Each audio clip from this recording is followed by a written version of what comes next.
आता बीड जिल्ह्यामधून एक गंभीर बातमी आहे। बीड जिल्ह्यामध्ये मागच्या 5 वर्षांमध्ये 4714 महिलांच्या गर्भपिशव्या काढण्यात आलेल्या आहेत। यातल्या 55% महिलांचं गर्भाशय हे खासगी रुग्णालयामधून काढण्यात आलेलं आहे। विशेष म्हणजे 7 ते 8 वर्षांपूर्वी बीड जिल्ह्यांमध्ये अवैधरित्या गर्भाशय काढण्याचं प्रकार वाढलेलं होतं। त्यानंतर सरकारनं यावरती कठोर पावलं उचलली।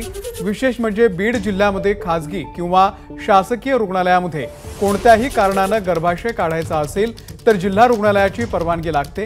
2022 मध्ये बीड जिल्ह्यामध्ये गर्भाशय काढण्यासाठी 1377 महिलांनी परवानगी घेतली होती, तर 2023 मध्ये 916 महिलांनी परवानगी घेतली आहे।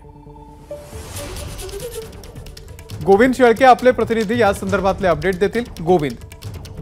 अमोल, खरं तर गर्भपिशव्याच्या संदर्भामध्ये महिलांचं जे प्रकरण आहे ते 7-8 वर्षापूर्वी बीड जिल्ह्यामध्ये फार मोठ्या प्रमाणात पुढे आलं होतं आणि जिथं आपण बघितलं की एकाच वेळी 13,000 महिलांनी गर्भपिशव्या काढल्याचं आपण 6-7 वर्षापूर्वी दाखवलं होतं, ज्यामुळं अगदी राज्यभर खळबळ उडाली होती।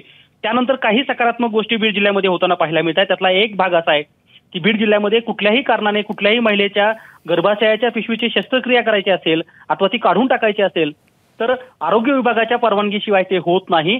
आणि म्हणून आपण जर मागच्या 5 वर्षाचा अंदाज घेतला तर 5 वर्षामध्ये बीड जिल्ह्यात एकूण 4714 महिलांनी शस्त्रक्रिया आणि गर्भपिशवी काढण्याचं काम केलं, ज्याचा आकडा जर मागच्या वर्षीपेक्षा तुलनेने बीडचा यावर्षीचा कमी झालाय।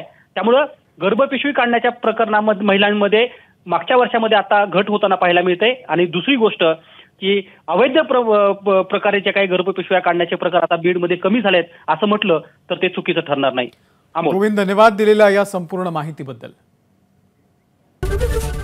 एबीपी माझा, उघडा डोळे बघा नीट।